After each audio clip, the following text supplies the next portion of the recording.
my friends, welcome to God Focus this morning. The title of today's episode is Searching the Heart. King David's writing is my go-to for encouragement. The Psalms are full of humanity and humility. He was not perfect. He made a lot of mistakes like we all do, but what he lacked in making good decisions, he made up for in heart. He had a heart of worship. Some believe that their works will save them and they go about doing good. They work in soup kitchens, raise money for homeless shelters, all the different charities and things that you can think of.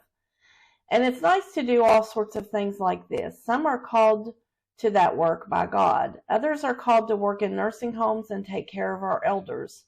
But no good deed will save you. We have access to God's Spirit and rebirth only through the blood of Jesus. But that doesn't mean that once we are born again that we can sit down and do nothing until Jesus comes. He will lead us to our calling. We are created for a purpose, and we must walk in that purpose. We are all supposed to go out and lead the lost to Christ. Psalms 139:23 and 24. Search me, O God, and know my heart. Try me and know my thoughts, and see if there be any wicked way in me, and lead me in the way everlasting. David asked God to search his heart. This is something we need to do from time to time, because things happen over time that we hang on to and don't even realize it. We can develop envy, jealousy, hurt feelings, or offense and bitterness. Often we don't even realize that we're holding on to these things. All of them can get in the way of us being fully effective in our callings. It is good to take inventory from time to time and ask God to search our hearts. Tell Him to expose any root of bitterness, hate, or jealousy within us. Hebrews 12:15.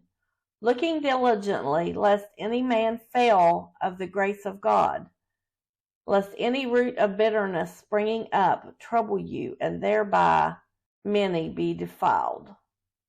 One example of a root of bitterness is in the story of Cain and Abel. If Cain had not let bitterness take root of him, then it would not have festered and turned into hate, and then to murder of his own brother. Cain had several opportunities to turn from his bitterness. God wanted Cain to surrender to him, but Cain believed that God loved Abel more because he accepted Abel's offering. God loved Cain as much as he did Abel. He blessed Abel for his faithfulness. He would have blessed Cain too if he had surrendered fully to God. But instead he held on to his offense until it became bitterness. Many carry things for a long time until they don't even realize they're jealous, envious, bitter, or carrying hate. Sometimes we carry the heaviness so long it becomes a part of us. This is why we have to look diligently and search our lives to make sure we are not carrying things that we were not designed to carry. Think of it this way. The maximum capacity of weight you can carry is 100 pounds.